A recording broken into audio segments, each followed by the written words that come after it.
Welcome to Bitching and Moaning, the podcast where we talk shit, spill the tea, and say all the things you're definitely thinking about but shouldn't say out loud.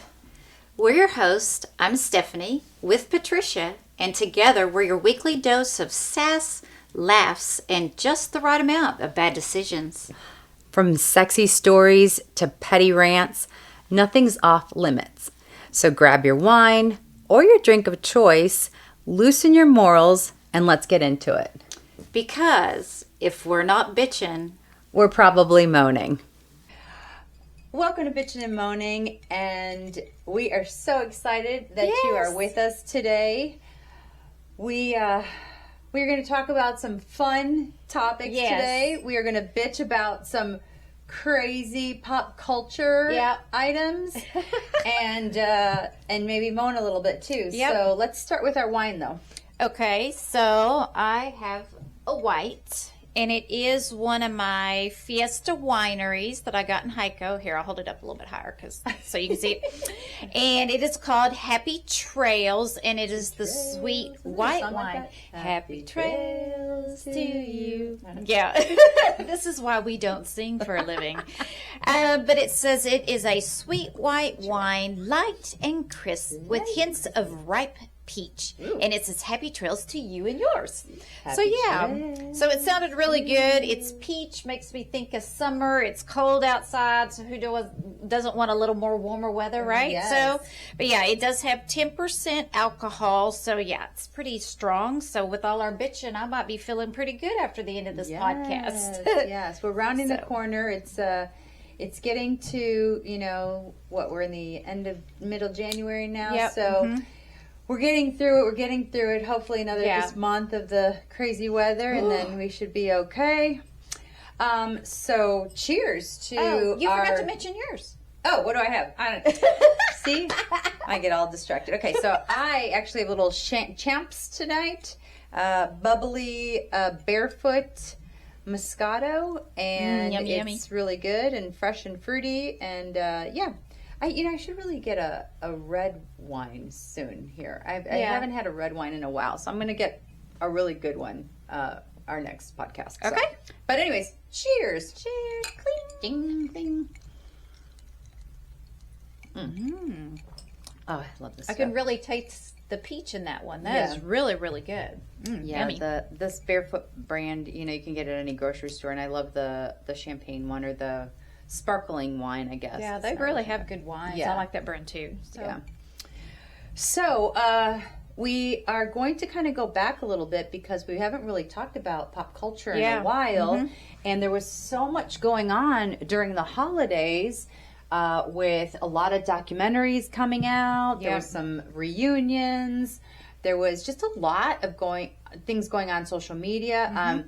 I know at one point our daddy, caller daddy, we love her, Alex Cooper. She had Bethany Frankel on, so I want to talk a little bit about that. I listened to that podcast because we just love her, and then some other things going on social media. So why don't you start? You want to talk about the Mormon wives first? Yeah, well, I'm gonna do a little bitching beforehand that now that you can stream things and they drop things, I don't want to wait week to week like you used to have to do in the old days. And one of the shows I like to watch is Landman. Oh yeah, It recently just came out, but Paramount only drops it like once a week. Yes. So I have purposely not watched it. I have no idea what episode they're on or if the actual season has finished.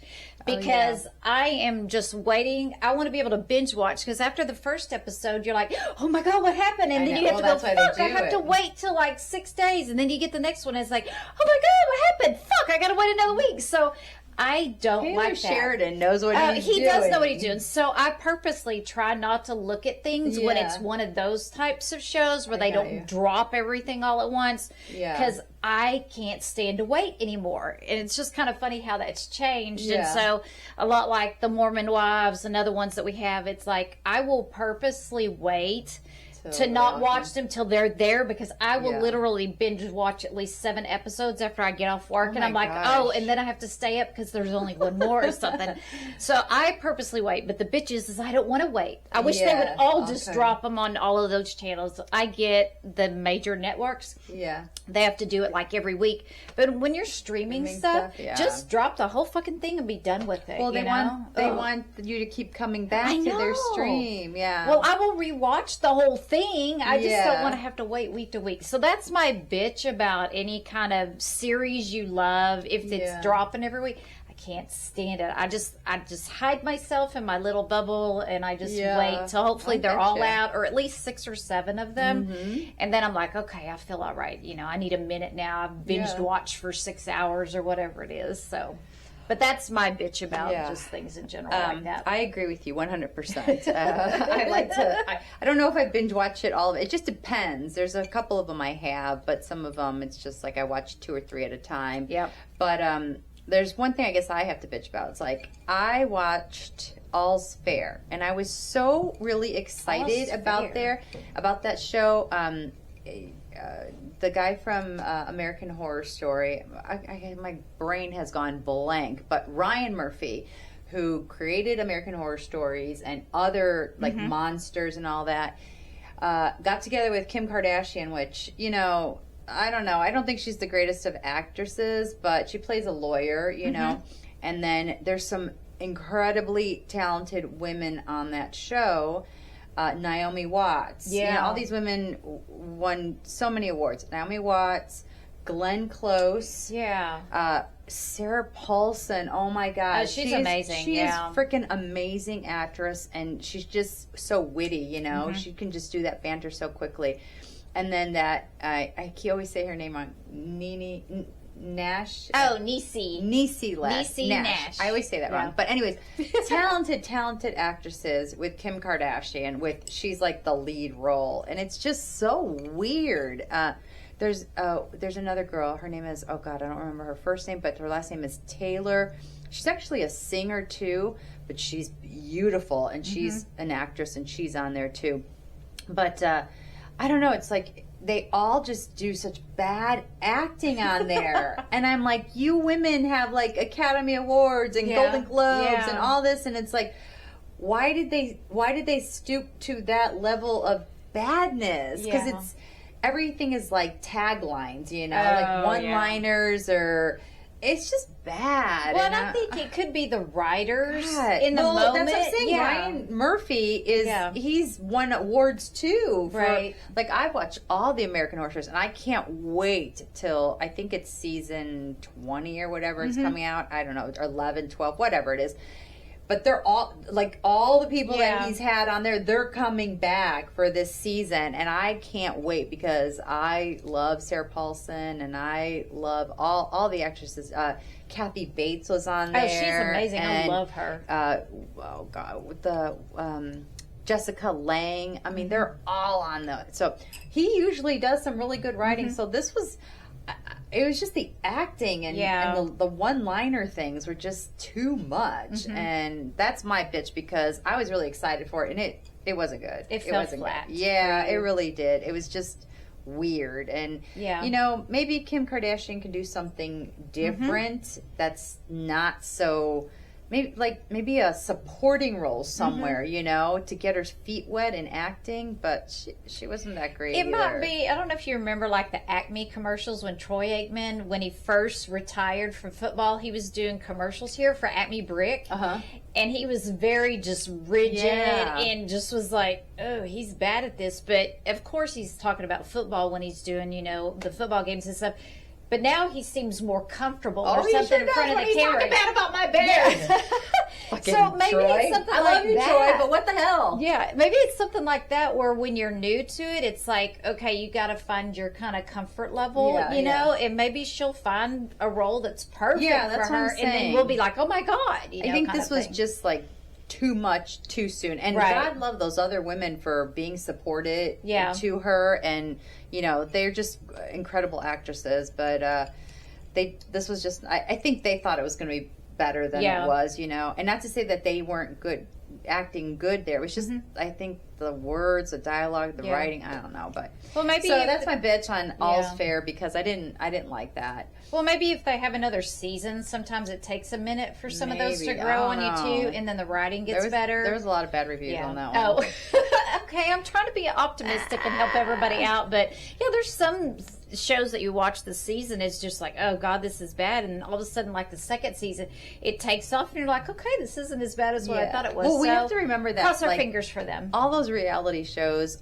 are some people's lives and their work and all that, but I've learned from, back in the Hills days. I don't know if you remember watching that, or Laguna Beach and all that. And, they kind of feed them little things here and there. Oh, talk about this. And then, of course, now the Housewives, which I love the Housewives. Oh, my God. They're everywhere. Like every city has a show. I love them. But even then, they start to get pissed at the producers, because the producers say, oh, well, go in there and start fighting with them, or go in there and start saying this. And then they're kind of like, well, shit, they just threw me under the bus. Yeah. And it wasn't my fault. The producer told me to do that. Right. So, we have to kind of keep that in mind in the back of our heads, that they are kind of being fed some things. But I know for the most part it is their lives and stuff. So well, the editing too, it's kind of like, because it's a show and they want ratings, they're going to edit it to where it looks good for the network, sometimes at the expense of the people going, well, that was taken totally out of context. Right. So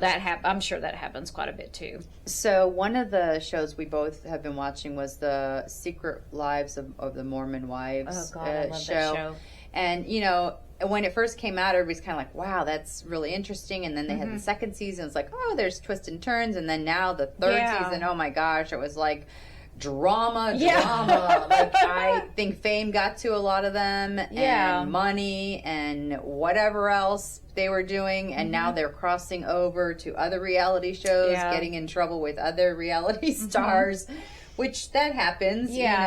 We saw that when we went to Vegas. There was so many influencers, there was some reality stars there, so you put people in those functions, and then you add alcohol to it. It's scary. Well, I think with the reality shows, it's like you see yourself one way when you're like talking one-on-one, and then when your life is put back in your face on a big screen, you realize, ooh, I don't like myself that way, I didn't mean it that way, and then you start.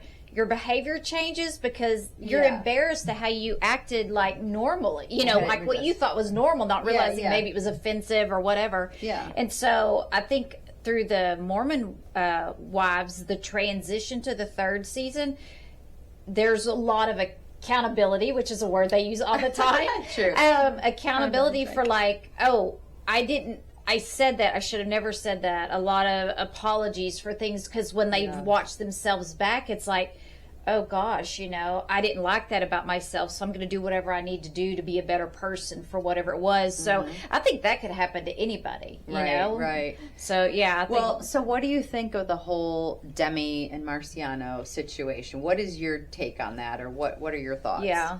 Well, anybody who's has unwanted touch or sexually assaulted, everyone should be believed. Okay, before you go on, I'm assuming you saw the Halloween party when Chase, Miranda's ex-husband, touched her on her hip or whatever happened, and she wigged the fuck out and ran out to get her husband. That he pushed her. Did you think that she overreacted with that, or do you think she was justified in what she was saying? Okay, so I'm going to say this, and then I'm going to ask a question, because the timing, I think, is important to this. But what I thought he was just trying to get by, and was like kind of an excuse me. Right. That was my perception of what happened. So the question is, where she had unwanted touch at the villa, did that happen? That was all Halloween party. So wait, the villa was after. It was after that. Okay. Because I was going to say, she didn't like it. He touched her in a way she didn't want it. Totally justified, right? She didn't want him to touch her, anything. But I was thinking, looking back with everything that's happened, that if that had happened, what had happened at the villa before, that maybe she was already heightened. Yeah, and so that's why I was wanting to know about the timing. But my perception of that was he was just trying to get by. But again, camera angles, all of that. We don't see everything because, right? So it could have been more than what we saw. But what was on TV, I saw it as like, you know, hey, I'm going to get by and go on. But still, it was an uncomfortable touch to her because it was on her hip area, right? And that, I think, would be uncomfortable for any woman. It's not your husband. Doesn't matter who it is. It's like that was uncomfortable for her. And she immediately went and told her husband, because I would do the same thing, right? I would not.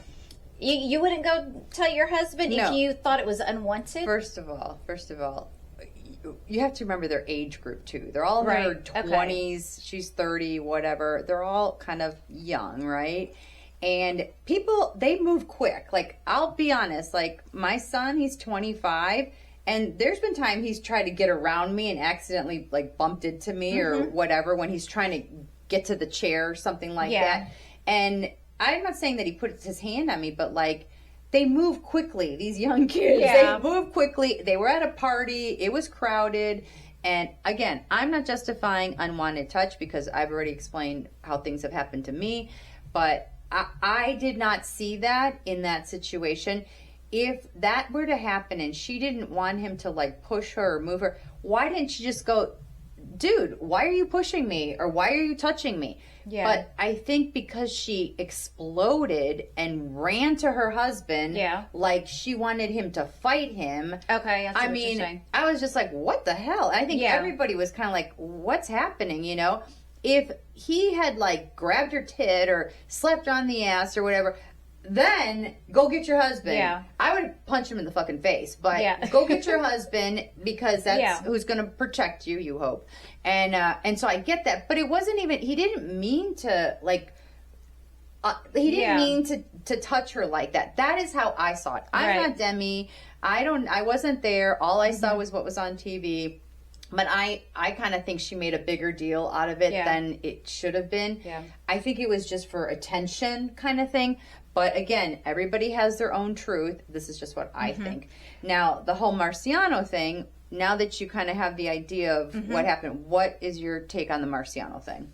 I think that he crossed a boundary. And I know from how I am, that I probably would have done what she did. Placated, downplayed it, whatever, because I just wanted to go away. Let me ask you another thing. Did you watch the Vanderpump Villas? Yes. You watched all of them? I did. Okay, I watched the one where they were on. I watched the episode of that. Okay, so not the whole season, but just that particular episode. Did you see the interaction between the two of them?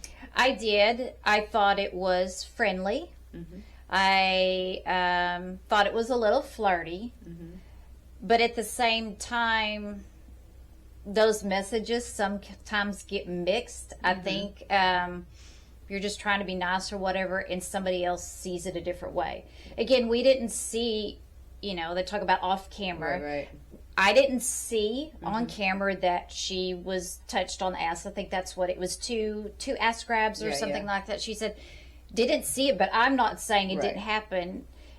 I believe that it happened. I think it got a little too close, and he was like, oh, I'm interpreting it this way. Yeah. I'll do what I want to do. And then she was like, whatever I could do to just kind of shut it down. Maybe if I'm just nice and I walk away without getting in his face. So because that's how I would react. Okay. So if that's how you would react, then what do you think of her continuing to have a conversation with him and flirtiness and having her daughter talk to him on the FaceTime? Yeah. And what do you think of all of that if put yourself in her place, if you were uncomfortable that some guy slapped your ass that you've known for 24 hours twice, and you're uncomfortable because, remember, somebody she's known for a while, Chase, who didn't touch her in, those are inappropriate places, and she freaked out about that, but this guy who she doesn't even know did it. Why would she continue to talk to him? Yeah, I think the question is, why did he have her number? That would be my question, because if it was unwanted touch, how did they exchange numbers to be able to even have that communication? So she asked for it. Oh, she did ask for it? I missed that part. So he got fired, not because of that, but he got fired because he was doing something else with somebody else. Oh, good right? Lord. Okay. Yeah, so he got fired, and him and Hannah, they had to leave at the same time. And so he went to the airport, and it was, I think he made a picture of that he got fired from, and he was, like, it was a slice of pizza and a beer or something like that. She DM'd him and said, oh my God, is it because of, why did you get fired, whatever. And he's like, no, it has nothing to do with that. And she goes, here's my phone number. Okay. So she gave him her phone number. Okay, so I missed that part. I think her DMing him to ask, was it because of what happened? That sounds logical, because I would probably, that. But the whole number thing, to me, that's weird. I believe when she talks about her daughter hitting the FaceTime and all that, that can happen. I believe that could happen. But I do, again, I don't know how long it lasted, but it seems odd that it continued. Would I have the same reaction where I would have continued it for a long period of time? I would like to think that I wouldn't. But different reactions on trying to diffuse a situation, or maybe if I'm just nice, it'll go away or whatever. And I think that's what makes it hard to understand, is because until something happens to you, you really don't know how you're going to react to that situation. What are you going to say? What are you not going to say? Who are you going to tell? And here's my thing. Like, we were talking earlier, how she's so aggressive. She is like a pit bull, and she just chows down on people. She'll yell at them. She'll scream at them. Whatever. So where in my brain is that you're like that. You're yelling at people. You're, I look at it as bullying. I mean, I see her talking to Jen, and I feel so bad for Jen, because Jen just tries to say her point, but she can't even get 3 words out before Demi is like screaming at her, and I'm like, Jesus Christ, let her fucking talk. Yeah. So I'm thinking, if she's like that and some dude puts his hand on her, why wouldn't she be like, don't fucking touch me? But yet she can sit there and yell, shut the fuck up, and she can be a badass and all that. But then all of a sudden, in this situation, she doesn't have the same behavior. Now let me play the devil's advocate, because I'm coming for her a little bit. I explained a couple of times on our podcast that there was somebody who slapped my ass one day in front of my kids, and or he grabbed my ass or whatever, and I was just like, what the fuck? And I kind of froze, and I'm like, and I didn't yell at him. I just kind of, because my kids were there, and I was just like, I didn't want to cause a scene, and I'm just like, oh my God. But I wasn't going to go hang out with this dude. I wasn't going to fucking talk to this dude. He just grabbed my ass, and I didn't even know who he was in front of my family. And I was just like, holy shit. So then afterwards is when I went, oh my God, this just happened. And I was in shock.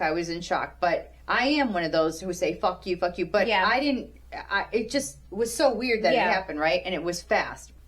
And then I thought to myself, I'm never going to let that fucking happen to me again, right? So keep in mind, Chase touched her in the Halloween party. So now some dude is touching her again. So you don't think she's going to say something? Yeah. So the second time that happened to me, I turned around and I said, what the fuck are you doing to the guy who slapped my ass? And I'm like, and I made a scene. So I have a hard time going like, oh, well, okay, what? And then she I didn't want to say anything. I didn't, I wanted to hide it. Bullshit. Fuck you, bullshit. I call bullshit. I do. Yeah. If he touched her inappropriately, I'm really sorry for her, but I'm just thinking that the way her personality is, I'm just surprised that it turned out like that. Well, and I think that's why there's such a disconnect, because to your point, she is very vocal when she doesn't like something.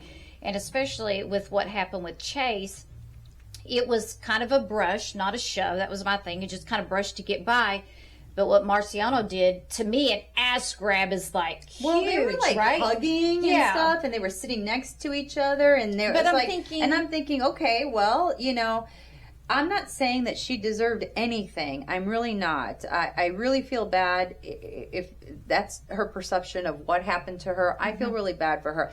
I'm just saying the way it kind of looked was just like, if you didn't want any touching, like, why are you hugging on this person you don't even know? And why all of that? Because it seems like you're kind of giving the okay to that it's be in your space. In your space. When you don't want somebody in your space, you know us women. We're just like, don't be, you know. We puff up and we're just kind of like, no. Now, if you're flirting, you know, that gives some mixed messages. It doesn't mean that somebody has the right to put their fucking hands on you ever.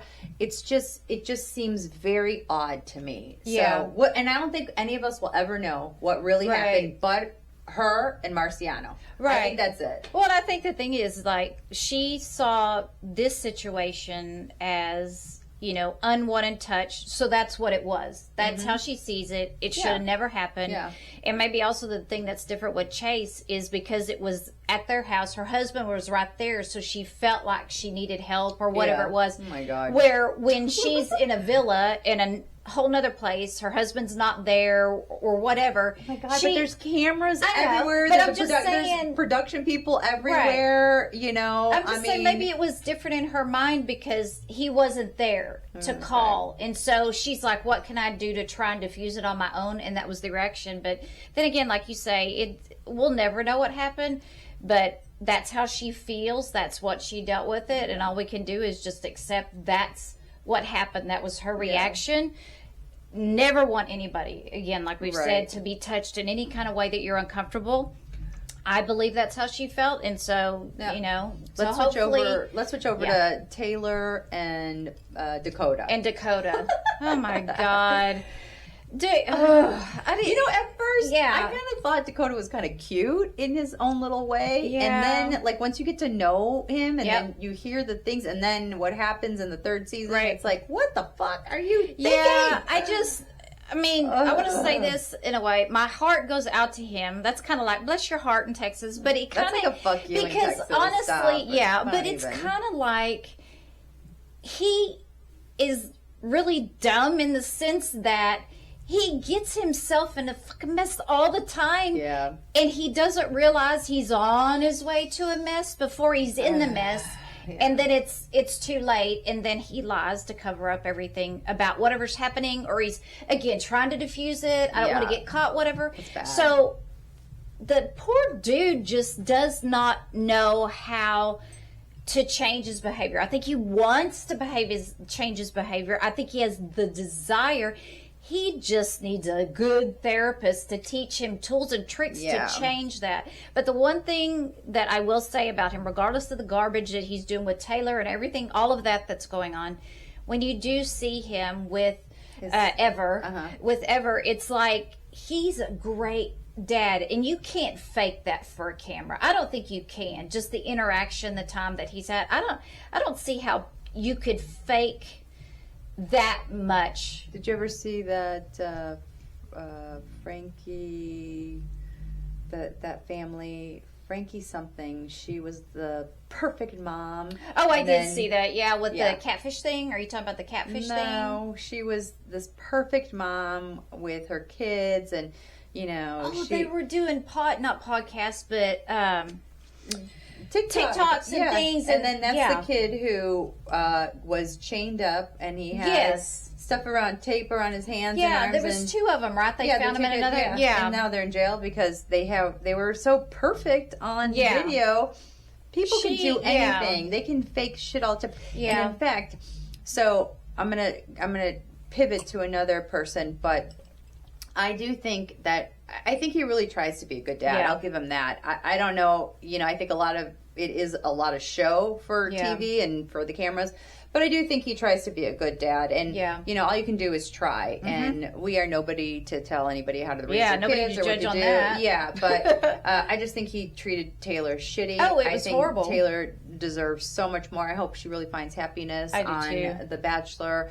We're gonna have to watch that and then do a little spill at the end. Yeah, we will, because I really, really like her. I think she is just, you know, I think she sometimes doesn't make the best choices, right? But she owns up to everything she does, and I give her credit for that. Honesty and authenticity, I think is great about her, because she can't hide what she's feeling on her face, and sometimes that's a great thing, right? Yeah. You're just like, okay, I'm calling bullshit on you, and it's like the way she looks at you, she's just very honest and authentic, and I love that about her.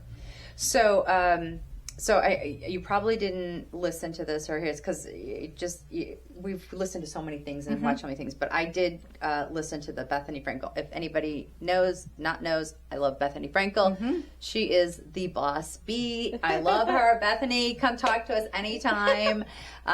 Reach out. We'll reach out. We love you. I was so sad that we didn't get to see her at the Las Vegas convention. That would have been so much fun. Call Her Daddy. But I just think she's amazing.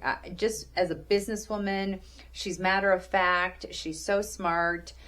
She's very successful, and she's just been around. She knows things, you know, and she's actually, you know, been successful in many different businesses. So I'm very excited about just seeing her and stuff. So she was on Call Her Daddy at one point, and I listened to it, and I didn't listen to all of it, but I listened to probably about 40 minutes of it, and I was really, really surprised. There's a lot of things I didn't know about her.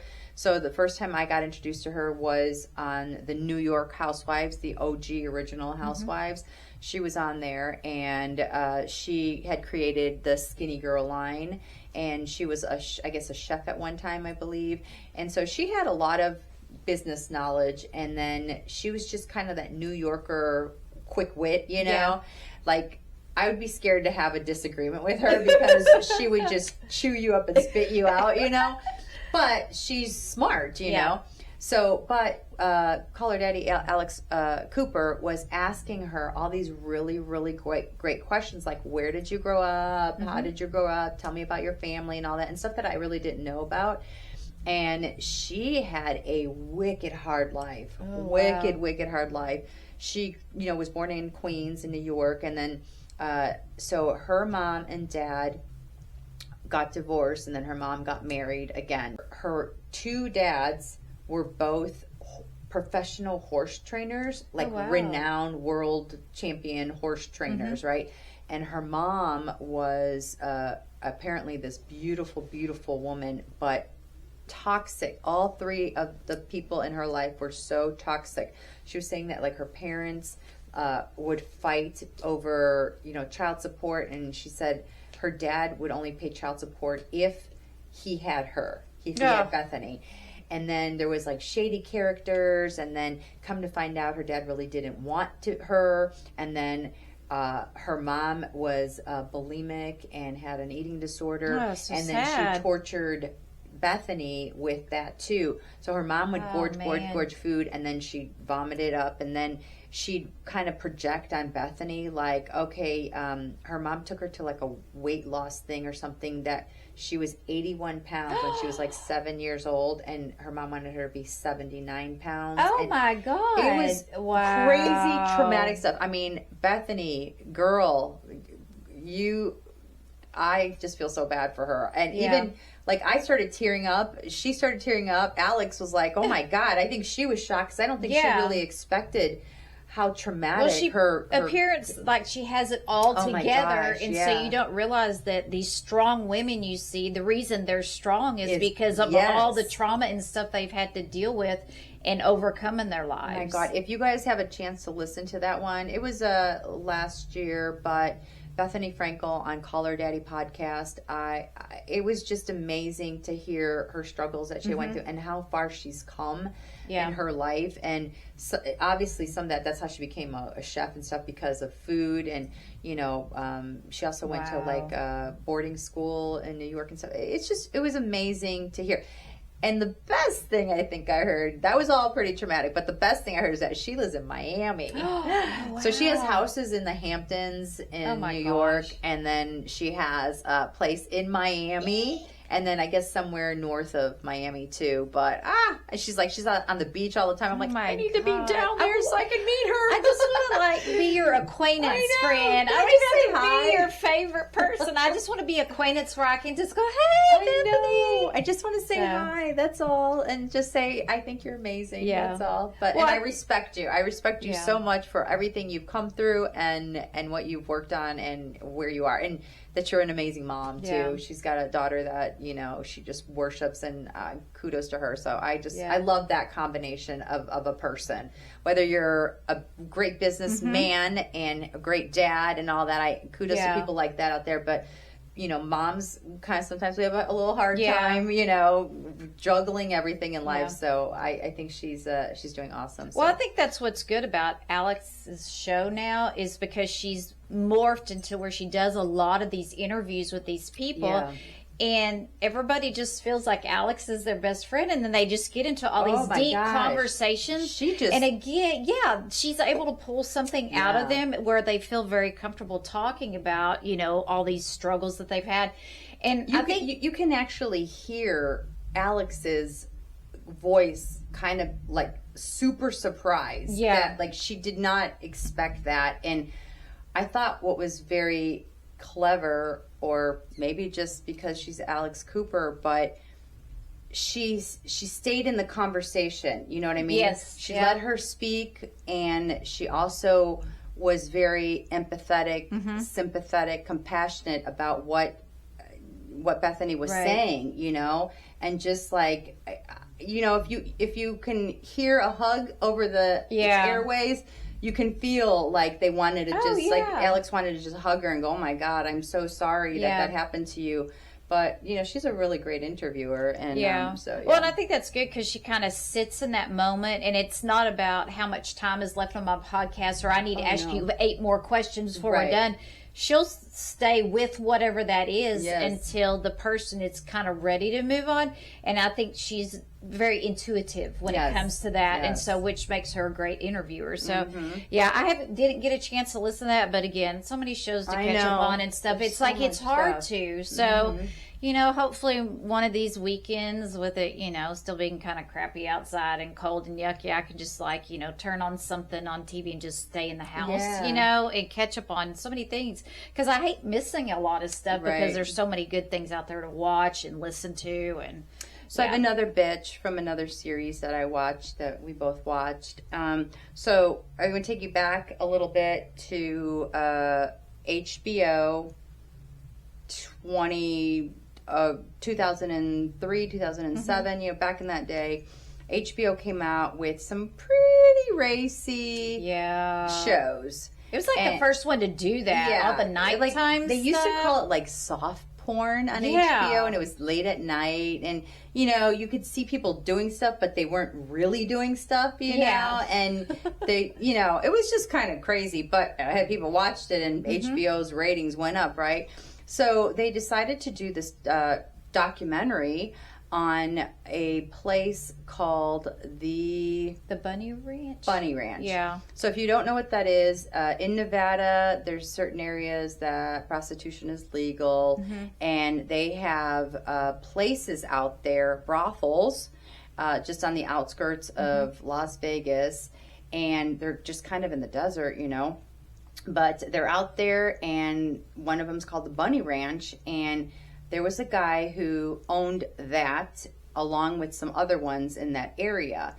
And he thought, you know what? I'm going to be this businessman and bring HBO in and show everybody that these brothels are not gross and nasty and whatever. Rolling my eyes. Yeah, right. Because we're gonna bitch about it. But so he brought him in, and he made it sound like you were at Six Flags and you were having the best time of your life. The girls are all your best friends, and it's a party all the time. It's kind of like he was wanting it to be like the Playboy Mansion, but it's on the trashy side. It still came up. I've watched. Did you watch the Playboy one? The Secrets of the Playboy? Yes, I did watch that. So we need to talk about that at some point. But yeah, it just seemed like it was, watch. It's just So he had the cameras in there, and it was just a free-for-all. Everybody was having so much fun, and they'd actually go in the rooms and kind of show the negotiation with John and all that. And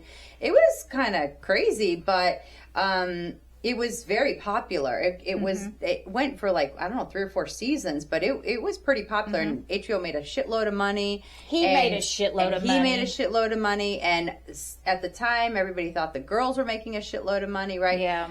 But so that happened, and then it got canceled, and we moved on. Fast forward to now, they came out, of course they always do, with the secret of the Bunny Ranch, right?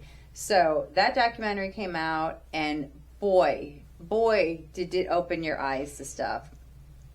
Yeah, you want to talk about any of it? Yeah, it was. It's a little shocking. I know it. Well, to give the kind of the viewers to get up with that. So again, I didn't have cable growing up. Didn't even have cable really as in my 20s. Yeah. So I didn't know anything about this Bunny Ranch. I watched sheltered. It. And I watched it. It was crazy. So my learning was like, you had told me about this, and I'm like, okay, I'm going to check this out, right? Yeah. So I'm learning all the crappy side, but you know, it was so horrible. It's like all the women talking about how they were abused, they were choked, they were raped. It was, you know, all of these 11 and 12-year-old girls were watching this, and they're like, oh, this looks like fun. And then they would run away from whatever home, thinking it's going to be great. So the girls got younger and younger and younger. Now, that's another one I got to finish watching. I think I'm through like the 2nd episode of that, so I haven't been able to fully watch it. But just what I've watched so far, it's like all these really young girls came in, and it's like, this isn't what I thought it was going to be. And then the guy that ran it, I don't even want to say his name because I don't want to give him really any credit, but he would have sex with all of them. And it was like they couldn't say no because they needed their job, or it's like they would have to pay for room and board or makeup or their toys or their outfits. And so there was always a running tab that no one could ever pay off. So he would get 50%. They would get like 50%, but then they had to pay all the tips to house cleaning and their laundry. So they ended up owing money so they could never get out. So the women, one of the women said, I was having to have sex. My pimp put me here as a punishment, and then so he was taking half my money. This guy who ran the Bunny Ranch was taking my other half. So I was having sex with strangers for free. And not that, I mean, it's an industry, right? They're trying to make money, whatever they want to do, you know, to each his own.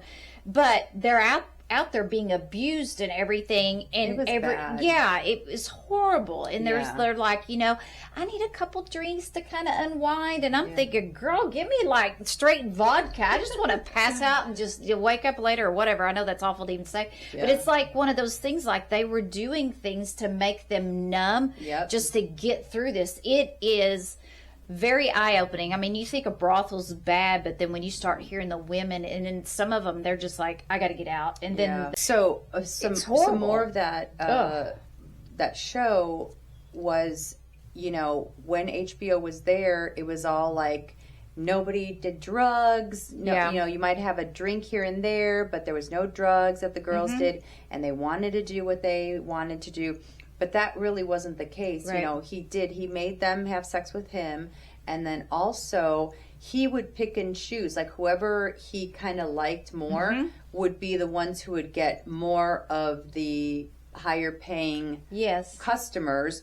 But so the ones that didn't get customers for like a week or two, they're still having to pay their room and board and everything else. So their tally is going higher and higher, and they just couldn't get out. And then plus they're in the middle of the desert. So there's nowhere to go. Like you can't just call a cab because you have no money to go anywhere. And then they also, so he became super, super rich and bought more of the brothels around him. Out of Vegas and then Reno. I think he had like 8 of them, or at least that's what I see. He had a bunch. And then they were tiny, tiny little towns. So he had the police in his pocket. He had the officials in his pocket, and he actually ends up running for an office. It's really kind of a crazy story. So if you ever have the chance to watch it, if you're into something like that, it's The Secrets of the Bunny Ranch. And I think that was on Netflix. or Hulu? I think it's Hulu. Yeah, I think it's on Hulu. I think the other thing too is how racist it was, because there was one girl, she was mixed race, and she was like, they only like white and blonde girls. So not the funny thing, but the weird thing about that is that girl saw the HBO special when she was like 11 years old. Yeah. And she's like, oh my God, this is what I want to do. I want to do this. I don't belong anywhere. You know, she was Hispanic, I think, or mixed. And she just didn't seem to belong in the place where she lived. So she thought, oh my God, I can go have girlfriends and I can get paid to do this. And, you know, I can make some money and then I can go to school and whatever. And she got there and she's like, it wasn't anything like that. I mean, not only was it the racist thing, but she, in one part I watched, it sounded like that the women were pretty catty, and you could see who return customers wanted to be with. And the emails, she would see emails for her, and then she'd refresh, and then all the emails were gone because some other girls took them. So she was like, I'm getting screwed all the way around. The girls beat up another girl? No, I haven't seen that yet. I mean, I think that. I mean, it was bad. It's like an 8 episode or so. It's a long one. That was one I did binge watch. Yeah. I mean, it was just, it's so intriguing. It's like, my God, is this really happening in the world that we live in? And it is. It's. I'm sure there's still places shit is happening, you know. But it's just so sad. You just want to go there and go, okay, let's go. Everybody's going to go. I'll go buy a house somewhere. Yeah. You can all live in it for free. Yeah. I just feel bad. I just feel bad for people like that. I think it's one of those things too, is all that reality's out there, and because we're in our bubble, we have our house, we're working our job, we got our kids. I want to say it's kind of like out of sight, out of mind, that you don't really realize how bad things are out in the world. That's why you should watch some of this stuff, because, again, it gets you out of your bubble of life. Yeah. And, you know, over Christmas and stuff, we were, you know, trying to encourage everybody to help their communities and stuff like that. You know, you can even go further than that. You can, you know, some people go to volunteer for suicide hotlines. Right, or, you know, volunteer at a mental hospital or something. I don't know. I'm talking crazy now, but like, there's a way to give back or help. You always just want to help somewhere. And when I see stuff like that, I just want to drive to Nevada and get all those women out, because I think it's still open. I think the lady who was like the manager, I think she's still running it. So I don't know. It's just, I don't know. Well, everything I saw too, it's like they reached out to them for comment and they didn't have a comment, which makes me think it's still open.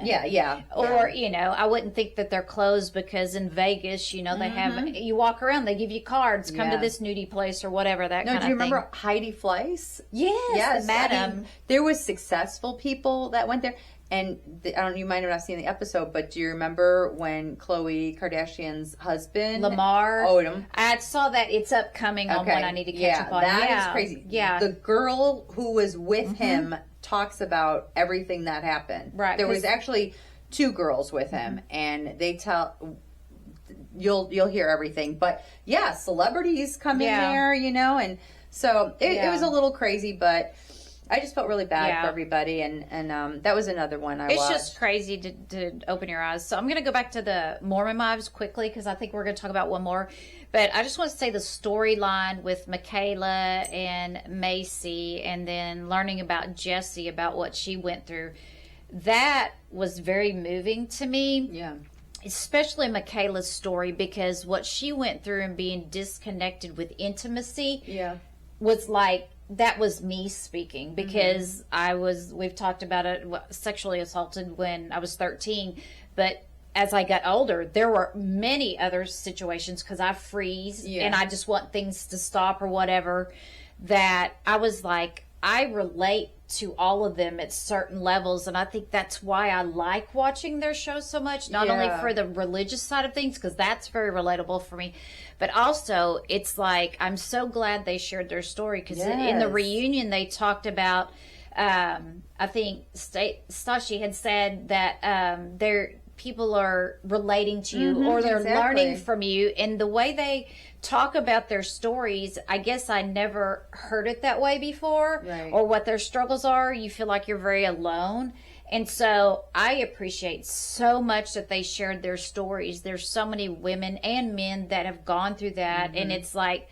because they're sharing it, I think more people will feel open to talk about it, which is a great thing because that will lead to healing. So shout out to all the women on that show for sharing their raw and but even Connor. Connor, oh my gosh. even Connor, his story too. What's her name?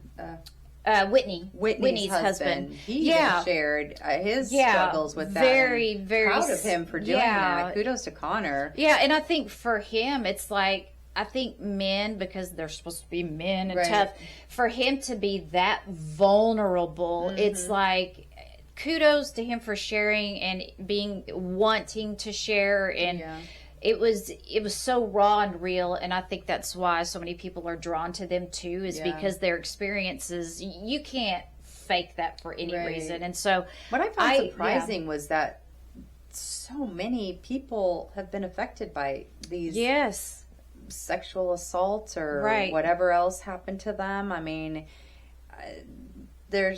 I'm sure there's probably more that just didn't tell their story on there, but that was 4 people in one room, and or not even that 5, because Demi, you know, 5 people talking about that, and it's like, and then Jen, so 6, it's just crazy that those stats are just continue to go high.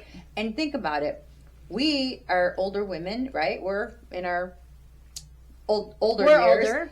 But these girls are in their 20s, and it's still happening out there. It is still fucking happening out there. Keep your fucking hands to yourself, people. Keep your hands to yourself. I don't know. Be better. Yeah, I don't know how to explain it. I don't know. Stop touching people when they don't want you to fucking touch them. Yeah.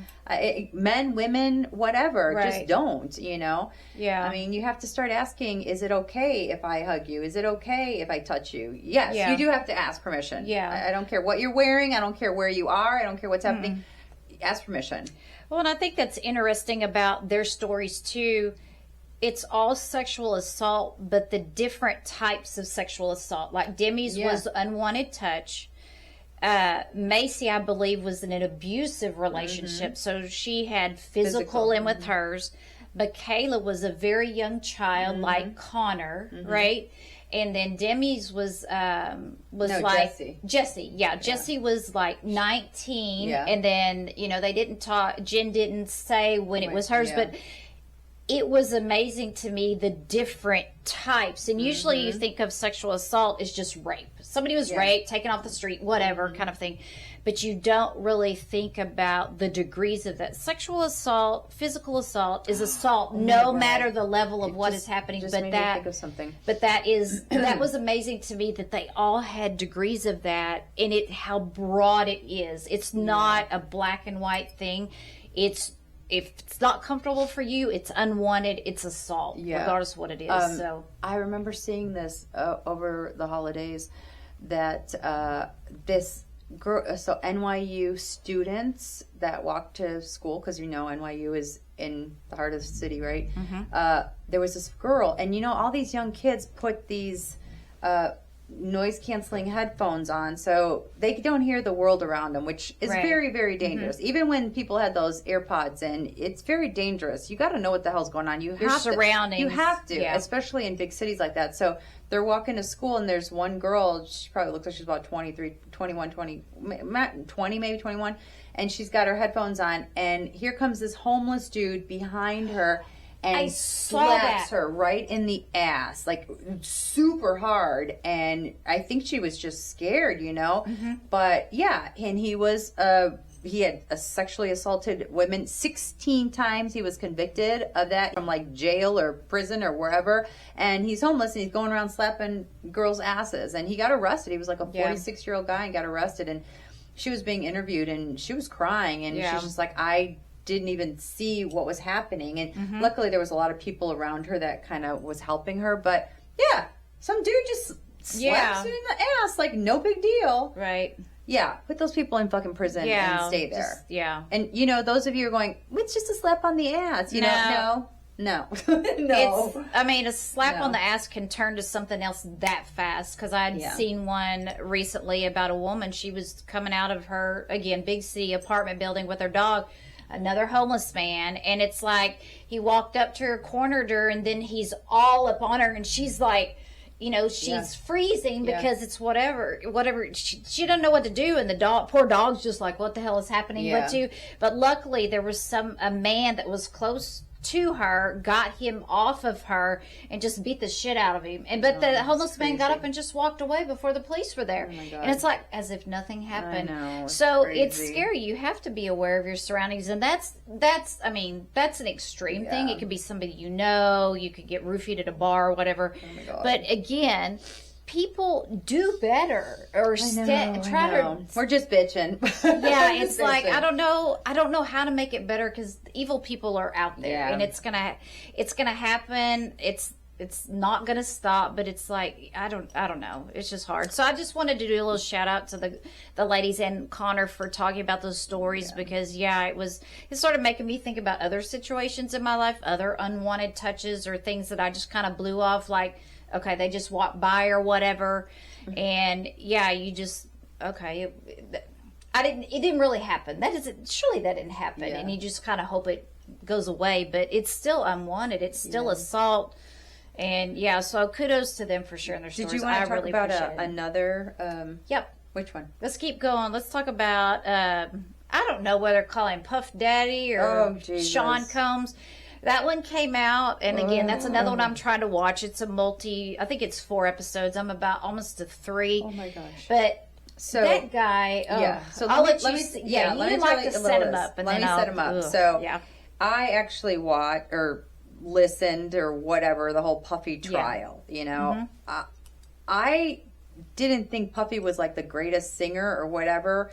I knew he was a really good businessman, you know, and so I followed him throughout the years. And of course, J-Lo is my girl. I love J-Lo, and he dated her for a while, and then that whole thing happened when they were together, and there was a shooting, and that was crazy. And then I watched J-Lo's movie, and she kind of touched on the whole abuse with him and whatnot. So I was very interested, you know, with the trial with Cassie and all that kind of stuff. So I'm actually glad that he was convicted. I wish he would have been convicted of more things. I think more is coming, to be honest with you. But I had also heard that 50 Cent was not a friendly person towards Puffy, that he did not like Puffy at all. And he was just waiting to make this documentary. Yeah. So I knew it was coming out, and I was very interested to hear his perspective or what he knew, because, you know, 50 Cent knows people, right? So he made this documentary for Netflix, and it came out over the holidays, and I was very excited to watch it because I really just wanted to know if there was anything else that we missed, you know, because there's a whole slew of other lawsuits that came out, you know, after even the trial. So I started watching it, and it's a pretty good documentary. There's some things in it that are a little weird, but what I thought was interesting was that this documentary, because there's been other ones, this one was footage from, so P. Diddy had a cameraman following him around before he actually got arrested. Yeah. So 50 Cent got that footage. Yep. So you see him going through the whole, like, oh my God, how do I get out of this? Not like, I didn't do anything wrong, I'm not wrong. How do I get out of this? Who do I have to pay to get out of this? That's all he just kept on saying. And I'm like, oh my God. So you know you're in the wrong. And so they follow him around. And then all of a sudden, also, people that were close to him decided, I'm not covering for him anymore. So his closest friends, the people he worked with, his bodyguards, I mean, so much stuff comes out in a really good timeline of how he started out and where he's at and what possibly could happen next. So I thought so far it's been really good and interesting, and stuff I didn't know about, you know, Tupac and Biggie and all that kind of stuff, that they were actually friends. They were actually friends before P. Diddy decided to control the whole situation. Right. That was, I think, the thing. He wanted to control everything. Yeah. So watch that if you haven't watched it. I watched the Survivor ones too with... I watched that one before this documentary came out. But I think what I've seen so far is he's just, I don't like him. I don't like him. I think he was so, by the time he got older and was getting into that scene, he wanted all the power himself, and he's never been charged. He denies it all the time. But I really think he was getting rid of his competition, because it's just very ironic, if you want to call it that every time somebody got shot or died, he was in proximity somewhere. Yes. And then it also looked like with their funerals, it was about him. And, you know, he became more popular after that happened. But he is just... I feel like he's an awful human being, and especially that's a predator. He's a predator to the max. Especially with women. If he saw a woman, he wanted her, and especially if that woman was friends or dating with somebody that he thought he was in competition with. Dude. He's like, hey, I'm going to prove that I can get them. But I think, you know, if you haven't seen the video, it's out there where the girl, I can't remember her name, that Cassie. She tries to get away from him, and she's trying to get on the elevator, and he grabs her by the hair, and he's beating the shit out of her. It's like, at that point, I don't know why he didn't get assault and battery and everything else with the long video. Because he paid the hotel $10,000 to hide the video, and then when she sued him, it came out.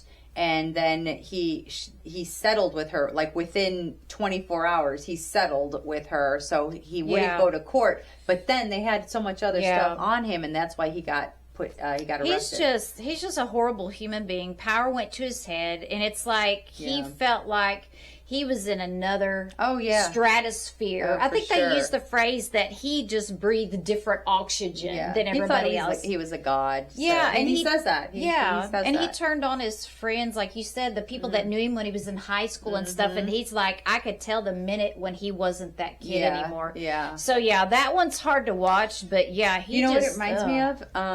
Do you remember the guy who sang that song, I Can Believe I Can Fly? Oh gosh, what is that? I can't think of his we're bad at this in the moment. We can't ever remember. It's like on the tip of my tongue, but R. Kelly. R. Kelly. Yes, R. Kelly. Oh, that's another one. That's oh my terrible god. one. And he's from Chicago, so I just, oh my god, I remember seeing all the documentaries on that. I watched that one too. I watched him go on Gayle King and freak out. I watched the women too were like defending him. With the women who he like sequestered them. He basically kidnapped them and brainwashed them. And then stuff. afterwards they had those survivors from there too. So I watched all of that, but I don't know. I know some people are just like, I don't want to watch that. I just want to watch a rom-com and whatever, and that's fine. That's fine. We watch crazy shit like that, and that way we can bring it to the podcast and talk trash about it. But that's what we've been watching lately. A little of our pop culture and our documentaries and our reality fixes that we like. That's our guilty pleasures. A lot of people love guilty pleasures. So hey, at least I've moved on to biographies and I don't watch Snapped anymore. Going, I wouldn't have done that. That's how you got caught. Now, that makes me look weird, and that I can actually think and go, that's what I would have done different. So hey, I've moved beyond that, and I just watch biographies now. About crazy people. Funny. Yeah. That's so funny. We watch sometimes when we watch shows that are like National Geographic and stuff of the Colombian cartel and whatnot. I don't know. Oh, I know what we've been watching. Mayor of Kingstown. Oh, and there happens to be this season the Colombian cartel is in the jail and whatever, and they're badasses. They're like killing people and they're doing all this stuff. And I said, Robert, my husband, said, you take a note, because, remember, we're Colombian, so. I said, you see what can happen? Get your shit together. No, I'm kidding. Just kidding. Not really, but just kidding. Well, you did say at my wedding, at the reception, that you said, be nice to my bestie, because if you're not, I'm Colombian, I know people, and it was fun, I did. But yeah, you got my back. Corey, yeah. Hubby. Yeah. Joe, John, Bob.